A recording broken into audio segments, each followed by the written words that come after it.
Bonjour les parents verts et prudents. La biosurveillance humaine souligne un besoin d'agir.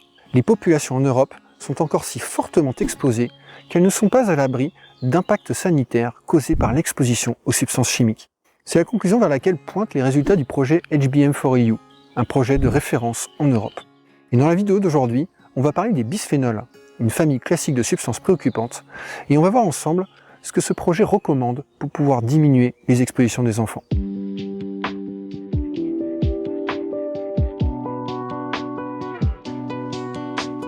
Bonjour à tous et bienvenue dans cette nouvelle vidéo, je suis Guillaume. Sur cette chaîne, je partage des conseils et des astuces pour vous aider à entourer les enfants d'environnements plus sains, avec moins de pollution et plus de nature. Si c'est votre première visite, je vous invite à télécharger mon guide de fer qui vous donne les essentiels pour bien démarrer en santé environnementale pour parents. Le lien est dans la description. Les bisphénols sont un groupe de substances chimiques artificielles, notamment utilisées dans la fabrication de résine époxy et de plastique polycarbonate. En particulier, des bisphénols peuvent être présents dans les plastiques présentant les pictogrammes suivants. En Europe, le bisphénol le plus utilisé est le bisphénol A, également connu sous le nom de BPA.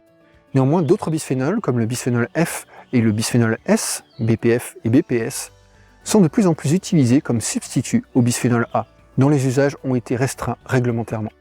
L'exposition au BPA vient principalement de la consommation d'aliments qui ont été au contact de résine époxy, par exemple avec le revêtement de certaines boîtes de conserve, ou qui ont été stockés dans des récipients en plastique polycarbonate.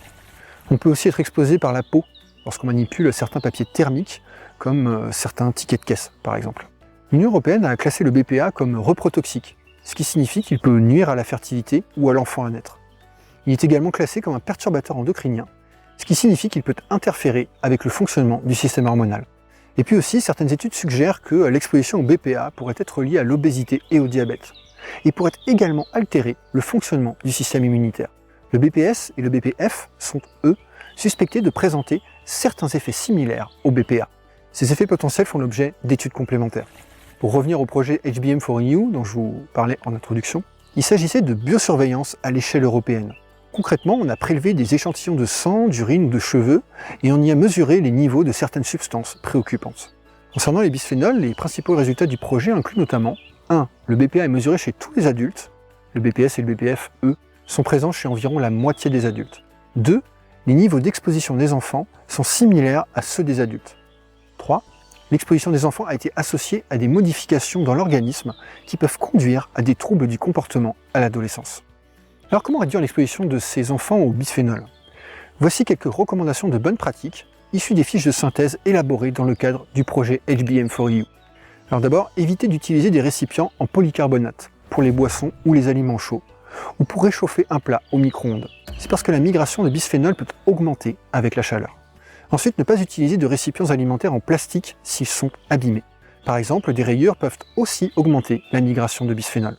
Et enfin, limiter la consommation d'aliments en conserve. Voilà pour ces bonnes pratiques de santé environnementale pour parents. Si elles vous paraissent utiles, vous pouvez vous abonner, liker et clocher pour que YouTube favorise sa diffusion. Si vous voyez des compléments intéressants à ces bonnes pratiques, eh bien, dites-le moi dans les commentaires, ça contribuera à ce que tout le monde progresse. En attendant, je vous invite à faire partie des parents verts et prudents, des parents qui agissent à leur niveau pour réduire les expositions de leurs enfants au bisphénol.